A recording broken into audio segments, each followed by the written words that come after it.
Êxodo capítulo 13, versículo 17, meus irmãos. Uma mensagem para a gente refletir nessa manhã do último dia de 2023. Eita, 2023.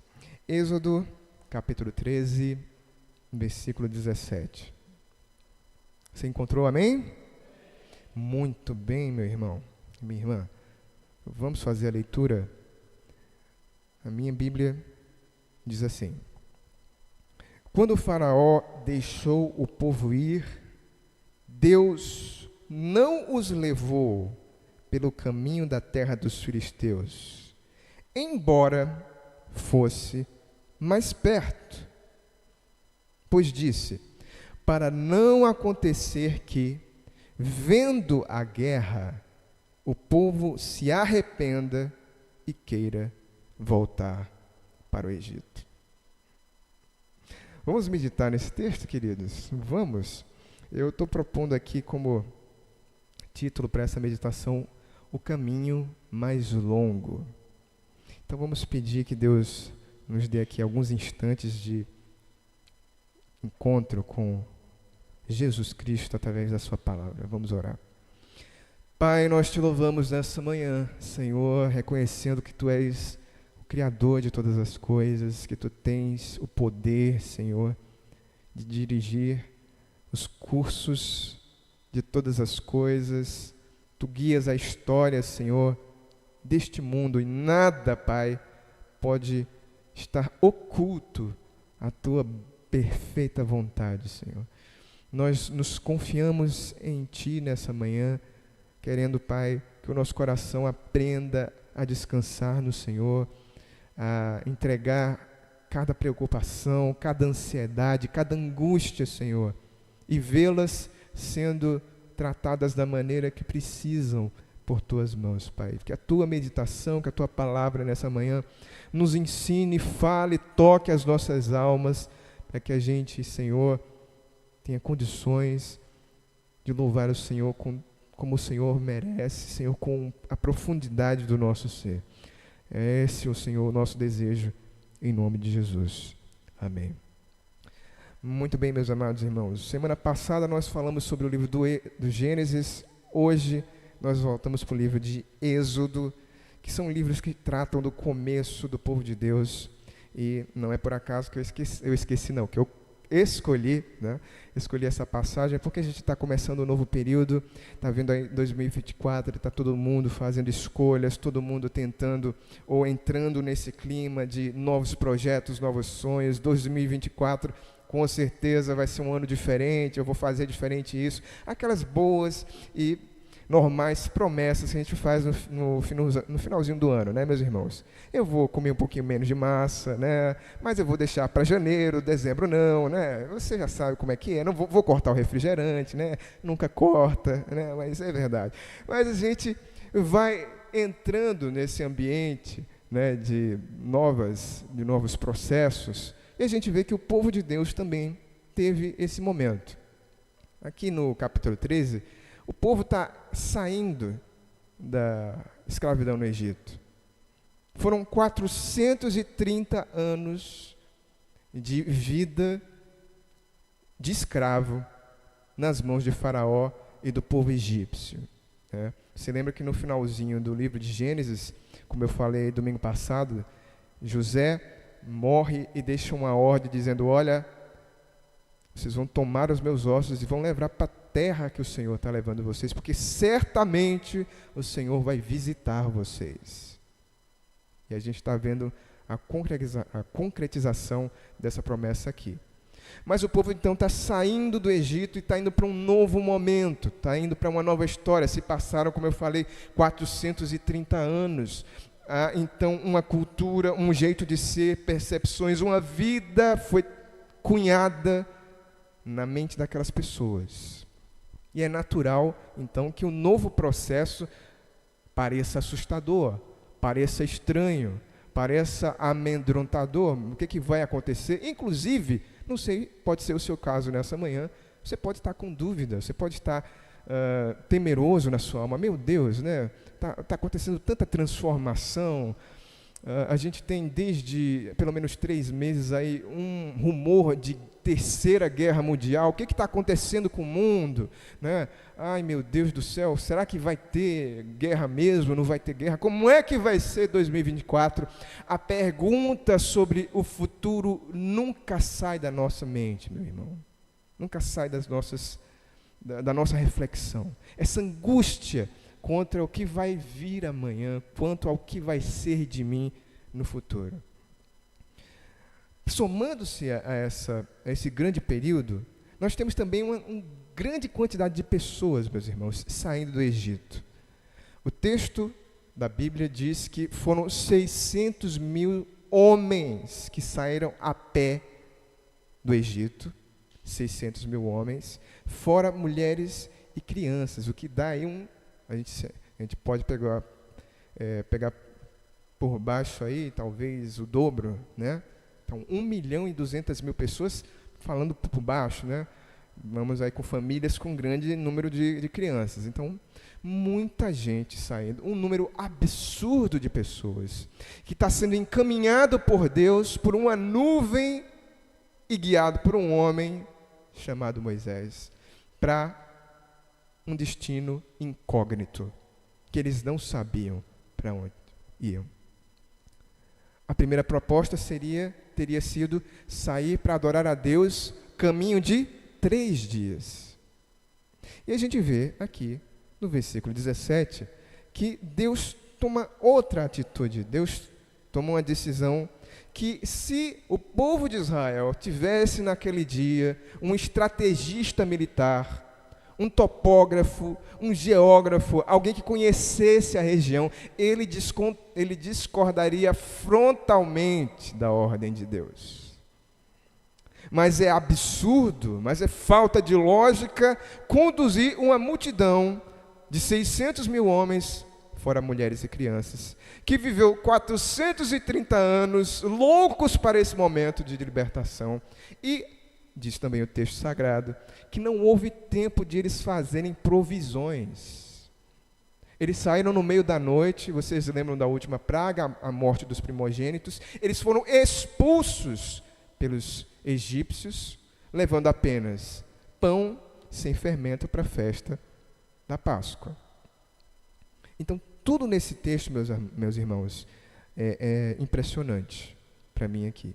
Eu queria, então, que a gente meditasse e tirasse 2 lições aqui sobre o controle de Deus sobre as nossas vidas.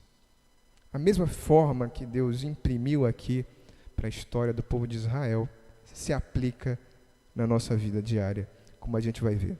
Em primeiro lugar, eu queria que você notasse comigo que Deus decide levando em conta informações que não estão à sua disposição. Como entender o controle de Deus nas decisões, nos momentos, na história da nossa vida? Primeira coisa que eu quero que você perceba, a primeira lição que a gente tira nesse texto, é que Deus decide processos, decide caminhos, estradas, curvas, atalhos, se bem que são atalhos aos nossos olhos, né? Ou caminhos mais longos. Deus decide levando em conta informações que não estão à sua disposição. O texto diz que quando o faraó deixou o povo ir, Deus não os levou pelo caminho da terra dos filisteus, embora fosse mais perto. A informação geográfica, ao nível dos olhos humanos, é que o caminho mais próximo, a informação mais lógica, o senso comum e até mesmo a ponderação, a prudência, diz que para se levar uma multidão de 1.200.000 pessoas, é melhor um caminho mais curto. Ora, se não se fez provisões, se eu não estou com a mala recheada de alimentos, se eu não tenho condições de caminhar com crianças pequenininhas, óbvio que é necessário que eu chegue mais rapidamente no meu destino. Mas nós vamos perceber que Deus possui informações, Ele lida com atos, com processos, com procedimentos que não estão diante dos nossos olhos, meus irmãos. Somente o Senhor tem acesso às inúmeras variações que estão envolvidas na história do mundo. É estranho aos seus olhos, como é estranho aos meus olhos, como pareceu estranho aos olhos dos filhos de Deus, ao povo de Deus, porque eles, obviamente, claro, sabiam que havia um caminho oficial. Os estudiosos da Bíblia dizem que existia um caminho que levava cerca de 4 dias do Egito para Canaã, através de uma estrada chamada Estrada Real. 4 dias. Dava tranquilo para chegar lá na Terra Prometida. Só que não foi o caminho escolhido por Deus. Essa era, preste atenção, a informação que as pessoas tinham. Existe um caminho pavimentado, um caminho de caravanas, que leva 4 dias. Nós chegaremos rapidamente e não precisaremos nos preocupar. Só que, quando você desce ao restante do versículo e começa a acompanhar aqui, a primeira informação que Deus tem e que estava oculta ao povo é que, para quê? Disse o Senhor, para não acontecer que, vendo a guerra,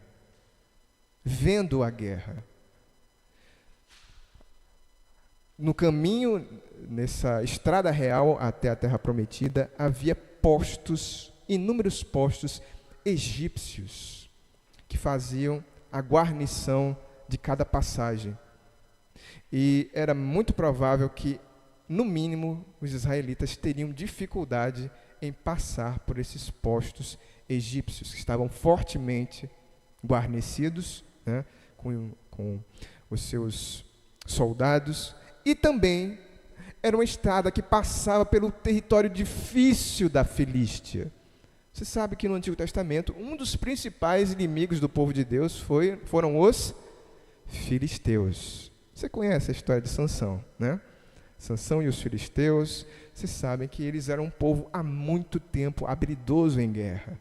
E o raciocínio que a gente faz aqui, entendendo o que fez o Senhor aqui, é que Israel, por passar 430 anos como escravo, ainda não tinha condições de guerra, não tinha habilidade de luta, não estava preparado para enfrentar as dificuldades do caminho. E veja como isso se assemelha, meus irmãos, a muitas atuações de Deus na sua vida.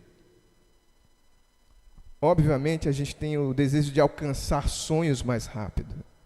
A gente faz projetos, como eu queria estar nessa posição no meu emprego, ou eu queria já ter essa casa, ou meu carrinho, ou eu queria, enfim, todos nós temos projetos, sonhos, ou ansiamos por posições em que desejaríamos estar. Mas Deus, nesse texto, nos mostra que Ele sabe o que Ele está fazendo no controle da nossa vida. Deus escolhe o caminho mais longo para preparar o seu povo, para lentamente, gradualmente, torná-lo capaz, apto de receber as promessas que Ele mesmo tinha feito para eles. Não é que Deus era louco, não é que Deus era egoísta, não é que Deus era mentiroso, tirou o seu povo e não queria agora levar para a terra. É que Deus conhece o seu povo melhor do que Ele mesmo. É que Deus tem informações que você não tem, meu irmão.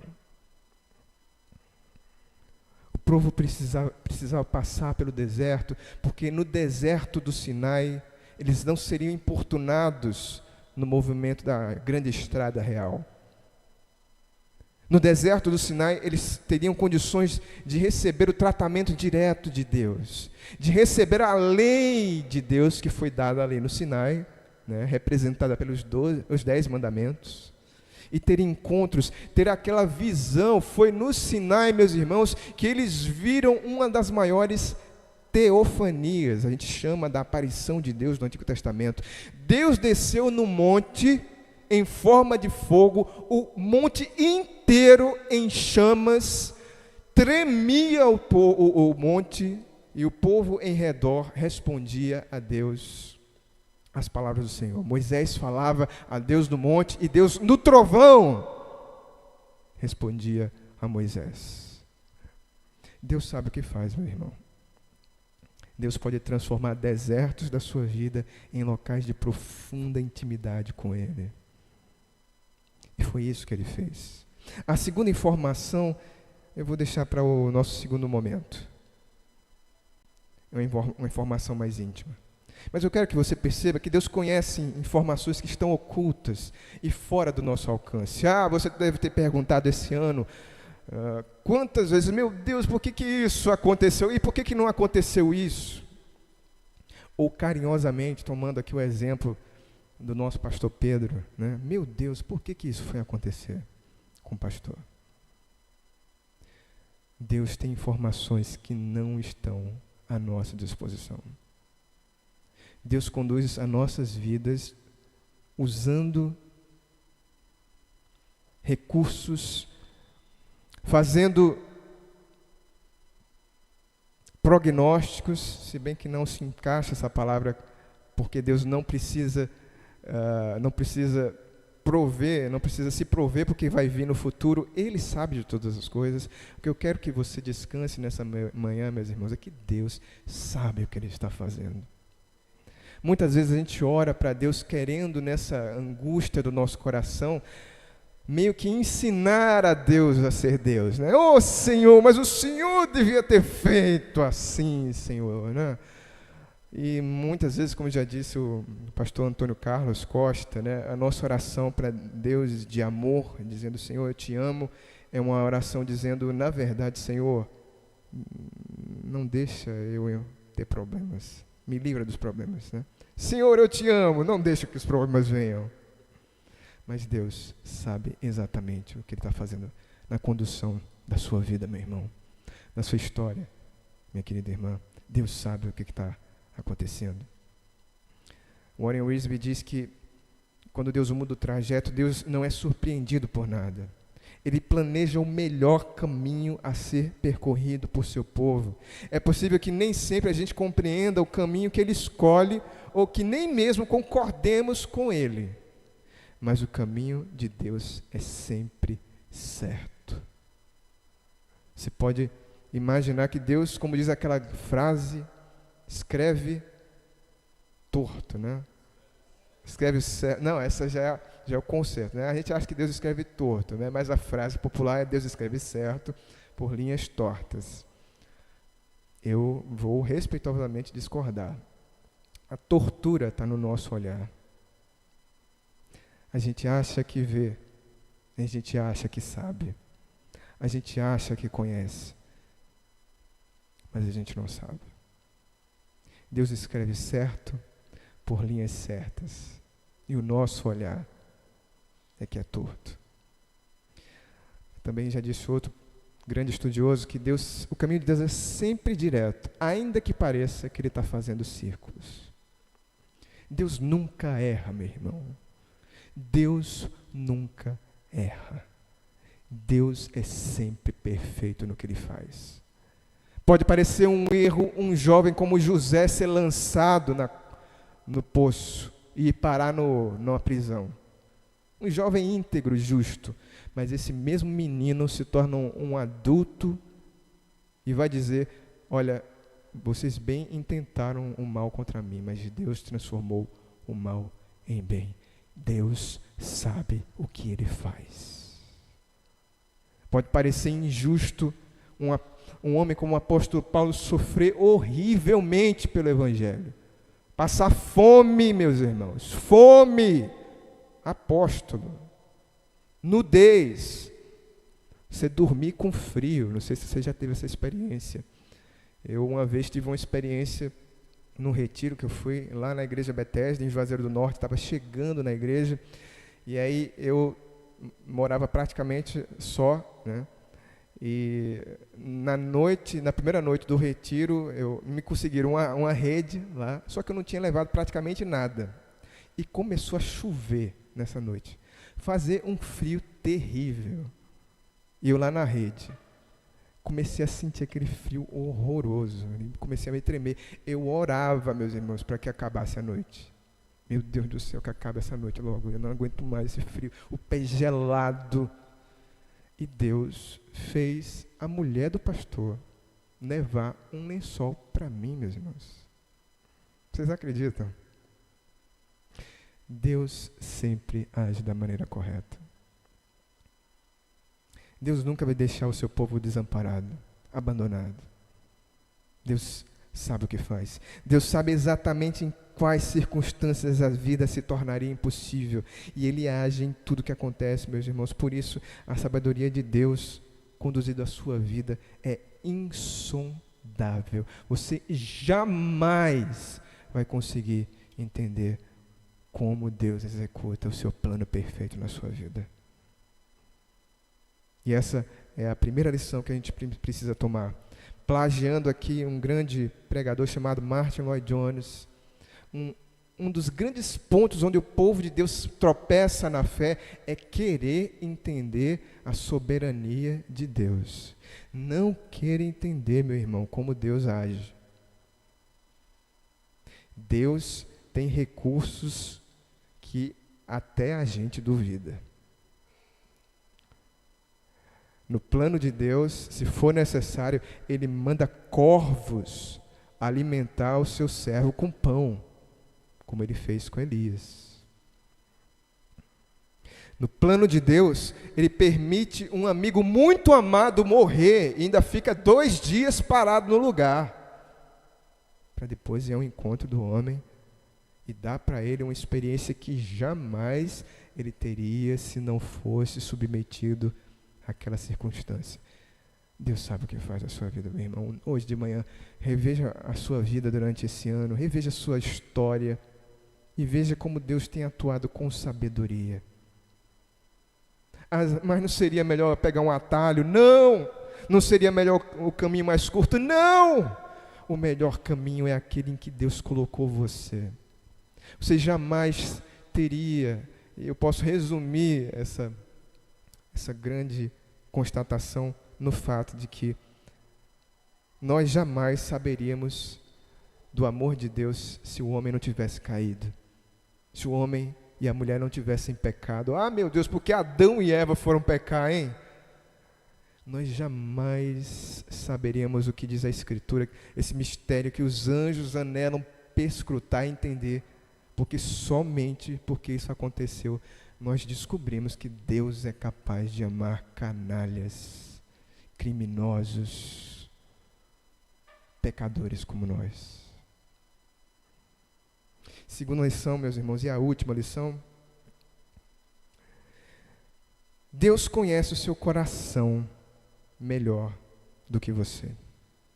O versículo diz que Deus não os levou pelo caminho da terra dos filisteus, embora fosse mais perto, pois disse, para não acontecer que, vendo a guerra, o povo se arrependa e queira voltar para o Egito. Voltar para o Egito, meu irmão. Voltar para baixo do chicote. Não é possível. É verdade. Deus está dizendo, é verdade. Deus conhece você melhor, meu irmão. Deus conhece você melhor do que você mesmo. Nós decidimos com categorias limitadas. Uma das minhas categorias de decisão nessa manhã é o tempo. Não quero cansar os irmãos. Então isso me faz tomar decisões sobre o que falar.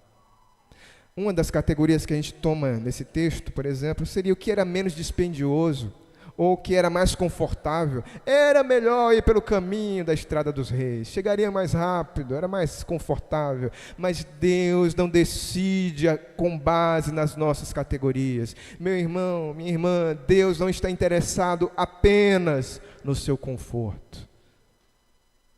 Deus não está interessado apenas naquilo que parece mais agradável. Deus quer transformar você na imagem do seu Filho Jesus Cristo.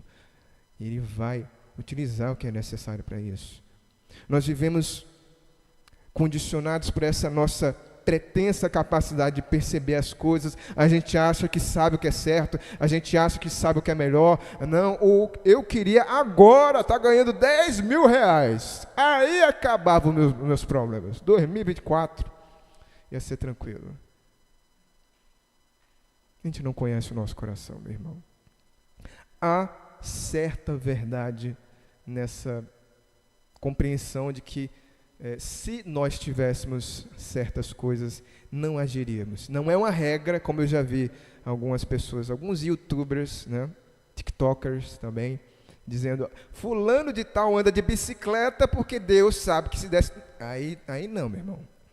Aí eu não chego a esse nível de justificação da pobreza ou da condição de pessoas. Não, mas certamente Deus sabe das condições do seu coração. Deus sabe o que o seu coração é capaz de fazer melhor do que você. Matthew Henry nota aqui, meus irmãos, que havia motivos indiscutíveis para Deus mudar o trajeto do seu povo. Ele diz, note que o homem não é o dono do seu próprio caminho. Como diz Jeremias, capítulo 10, versículo 23, como é que pode o homem entender o seu próprio caminho?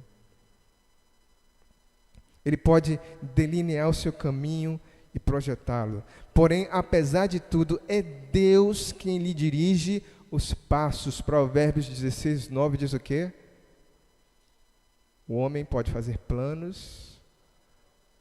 Eu citei outro, não é esse, Provérbio 16. Mas o Senhor lhe dirige os passos. É parecido com esse. Mas o Senhor, o homem faz planos. Mas o Senhor, eu acho que é esse, só que é outra versão. Né? Eu decorei. Provérbio 16, 9. Tem como colocar, Alana, enquanto tem, ela acha rapidinho aí. Continua aqui o Matthew Henry. O homem propõe, porém Deus dispõe. E à sua disposição devemos obedecer, preparando-nos para seguir a providência. Não achou ainda? Tudo bem. Mas é justamente isso, meus irmãos. Deus conhece o nosso coração. Em seu coração, nós estamos aí na NVI. Em seu coração, o homem planeja o seu caminho, mas o Senhor determina os seus passos. Deus conhece os planos do nosso coração. Sabe dos desejos, daquilo que a gente carrega na nossa alma, mas a palavra diz que quem dirige os passos? O Senhor. O Senhor conhece o nosso caminho. Nós não conhecemos nem o nosso interior. Nós agimos de acordo com as nossas possibilidades. Diz o texto, o povo, ele não levou o povo pelo caminho mais curto, porque para não acontecer que, vendo a guerra, o povo se arrependa e queira voltar para o Egito. Você precisa olhar para esse texto hoje de manhã, meu irmão, e ter essa consciência sobre você. Você não se conhece tão bem quanto você imagina. Eu não posso dizer sobre a minha vida que se hoje eu estivesse em uma outra posição ou em outro lugar, eu teria abandonado a fé. Eu não posso dizer que com certeza eu teria mantido a minha fé. Deus sabe qual tipo de condição a minha alma suporta. E Deus tem atuado na sua vida para manter o seu coração íntegro. Vocês lembram do texto de Pedro? Quando Pedro está ali à beira da cruz com o Senhor Jesus Cristo, na hora da ceia do Senhor, Pedro, essa noite o diabo pediu para te cirandar, para pegar você e fazer um sacode com você, para ver o que tem de Pedro e o que tem de pedra. Aí. Mas o que disse o Senhor Jesus Cristo? Eu orei por ti, Pedro. E é porque Deus intercede por você e por mim, porque nós temos a intercessão de Jesus, que a gente não cai. Nós não conhecemos os caminhos do nosso coração. Diz o profeta Jeremias, enganoso é o coração do homem e desesperadamente corrupto. Quem o conhecerá? Por isso, a gente precisa continuamente da intervenção de Deus no nosso íntimo. Vamos fazer algumas aplicações hoje de manhã desse texto. Primeiro, meu irmão, confie na sabedoria insondável de Deus para guiar a sua vida.